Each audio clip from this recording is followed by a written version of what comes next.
Hello, friends. This is Dave Hurwitz, executive editor at ClassicsToday.com and celebrity spokesmodel for the ClassicsToday.com merchandise shop, where you can get this fabulous t-shirt.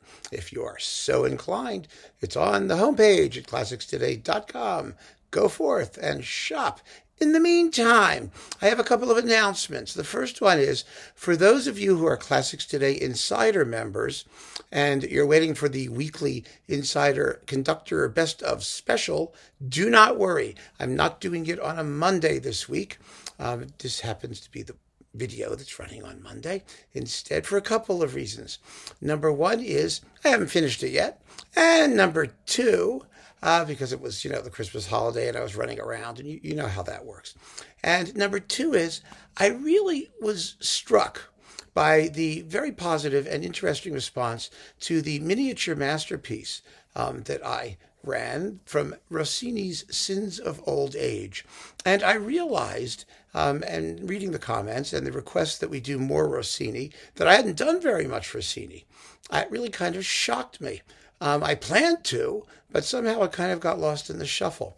One of the reasons is that Rossini is a very difficult composer to pigeonhole because his output was vast.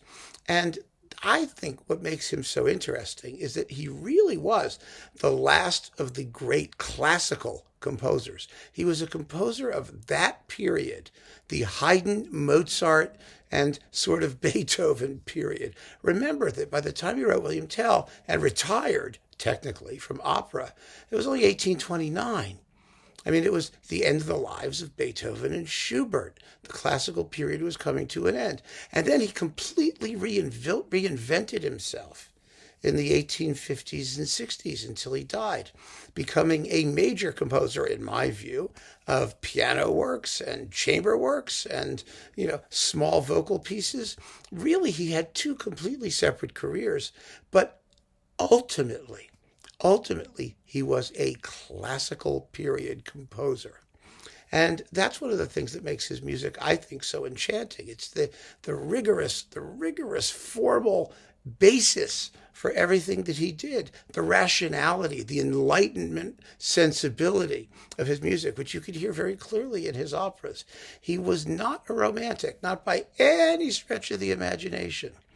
But by the same token, in the field of opera, he was every bit as important in codifying the forms that were going to dominate the future, the romantic Italian opera and grand opera and all of that stuff.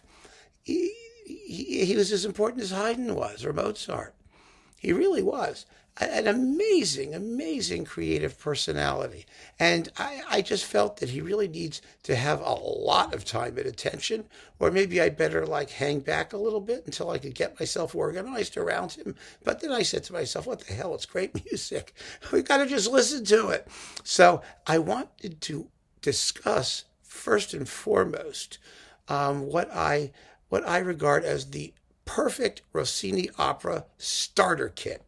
And it's this one, Claudio Abbado's 4-opera box on Deutsche Grammophon, which I see is still available. And at a decent price, it has, 9 discs. And you get The Italian Woman in Algiers, La Cenerentola, Cinderella, The Barber of Seville, and Il Viaggio a Reims, which is, kind of a quirky little piece we'll talk about in a moment. And you also get his disc of Rossini overtures with the Chamber Orchestra of Europe, which is one of the great Rossini overture discs ever made. Because, my dear friends, Claudio Abbado, for all that I have criticized his works in the big boxes that have been flying out from Universal's heedless maw, Claudio Abbado was one of the great Rossini conductors that has ever lived, because Rossini was unbelievably obsessive-compulsive, as I've said before, and so was Claudio Abbado as a conductor. He was interested in minute details, in precision, in getting all of the finer points just so. And whereas that could be rather annoying and mannered in symphonic music, depending on what it is and what he's doing, it actually, as an accompanist to opera, and an accompanist to an opera composer who was every bit as fanatical as he was about these things, works just perfectly. It really, really does. And so this is wonderful. Now, you don't get texts and translations, of course, but for these operas, they're easy to find. It's not hard. At least for the first three. Il Viaggio or Reims, I haven't checked yet, but it almost doesn't matter because nothing happens in Il Viaggio or Reims. So you've got three delightful comic operas, and let's just go through the cast because they're splendid, and they're just some of the greatest Rossini recordings that anyone ever did. I mean, that's it. So for the Italian in Algiers, you have Ruggiero Raimondi and Patrizia Pace, however she pronounces it, and Alessandro Corbelli and Frank Lopardo, and Isabella is Agnes Balza in one of her best ever recordings. I mean, hands down. And Enzo Dara, and let's see, Anna Gonda. It's just a wonderful, wonderful cast with the Vienna Philharmonic, and it's delicious. It's absolutely delicious. I mean, I enjoy listening to these things without even bothering with the words because the music is just so absolutely entrancing. It really is. It's so much fun just to listen to. So that's that one. And let's see. Then we have Cenerentola. Yeah, I think that's the next one with, let's see, Luigi Alva and Renato Capecchi and Paolo Montarsolo, yes. And Margarita Guglielmi and Laura Zanini and Teresa Berganza as Angelina. She's La Cenerentola. Berganza also in one of her best ever roles. Now, Abbado actually made a DVD of Cenerentola, which is quite marvelous, by the way. And it's with Frederica von Stade, or von Stade, actually, since she's from Paramus, as Cenerentola. It's such a beautiful opera. It's a long opera. It's a big opera. It really is. And it's not, the Disney version. It doesn't have the fairy godmother and, it's not, it's a rationalist Cenerentola. It's not big on supernatural effects. Let's put it that way. And the characters are all fully fleshed out. Cenerentola's dad is like a drunken jerk, and her two evil stepsisters are wonderful parodies, two little spiteful parodies. The music is very, very funny. And my goodness, it's a marvelous work. And I remember the first time I heard it because it was this recording which introduced me to it. And it just blew me away. It really did. I could not believe that you could make so much out of Cinderella. But Rossini does, and it's absolutely terrific. Now, the Barber of Seville recording, let's see if we can find it here. Yep, there's Il Viaggio. The Barber of Seville, hang on a minute, is a classic. It really is a classic. Okay, here it is. It's a classic. This is with the London Symphony. And the cast is Luigi Alva, Enzo Dara, Teresa Berganza as Rosina, and as Figaro, Hermann Prey, one of his great roles as well, which is just, he didn't make all that many Italian opera recordings. So this is a wonderful, wonderful opportunity to hear him. And Renato Cesare and Stefania Malago, pardon me, and other people. He does other people. And it's just a wonderful Barber of Seville.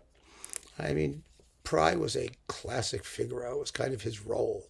And so it's important to have his performance preserved. Now, for Il Viaggio a Reims, Il Viaggio a Reims is a sort of what they would have called in the Baroque period a festa teatrale. That is a allegorical story, sort of quasi, where nothing happens but they're all going to a coronation and they all celebrate whoever's getting coronated or married or whatever the thing is. It's not meant to have like drama. In this case, a bunch of people from all over the world are going to the coronation and they all get stuck at an inn. They never actually get to the coronation, and they stand around and they sing. And what singing! This was the piece that was thought lost because what happened is that Rossini later incorporated it all into what's that late opera that I can't remember. It's going to come to me when I'm not thinking about it. The Comte Doré. Thank you. The French opera. He recycled it, but they only discovered how to put it back together in its original form in time for this recording. to be made. That was why they made this recording. It was in the, well, when was this recorded? 1984. So it was probably in the early 80s that they assembled it all. And it's written for a huge cast. Every great singer you can get. And in this case, it's Cecilia Gazdia, Lucia Valentini Terrani, Lilia Kuberli, Katia Ricciarelli, Eduardo Jimenez, Francisco Ariza, Sam Raimi, Rogero Ramonda, Enzo Dara, Leo Nucci. I mean, there's just like millions of them. And they all sing, and they do great ensembles. And it's a wonderful piece. Like I said, I don't know where the libretto is, but it doesn't matter. You just put it on and play it and just listen to it. It's just spectacular. And this was the piece that really pissed me off when Abbado remade it for Sony with half of the same cast. I mean, it was an absurdity, absolutely an absurdity. Because he had a new contract, and that's what he did. And I never understood it. It's with the Chamber Orchestra of Europe. The other one was like with the Berlin Phil, but still, it was such a dumb move in my view. I mean, it really was one of the things that did not help the major labels justify the expense of making these extravaganza opera recordings if the conductor's going to just go off and do another one a few years later. It was just like, but anyway, we have it. This is the first one. And then, of course, you get the overtures, which are absolutely marvelous. So if you are starting your Rossini collection and you don't really know where to go, you quite simply cannot do better. Cannot do better than this. This fantastic little Rossini box that Claudio Abbado made with various fantastic singers, wonderful orchestras, and his own really perky and on-point conducting of each piece and each overture. It's splendid, absolutely splendid. So I wanted to take care of some Rossini first during this interregnum between Christmas and New Year's. And tomorrow we will be running the Insider Special, so don't worry, it's coming. And if you're watching this, later than, December, what is it, 25, 26, 27, I don't know, 27th, 2021, then nothing I just said makes any difference because everything's just in the library and you go watch it anyway. So keep on listening, folks. Thank you so much for joining me. Go get some Rossini. Take it easy.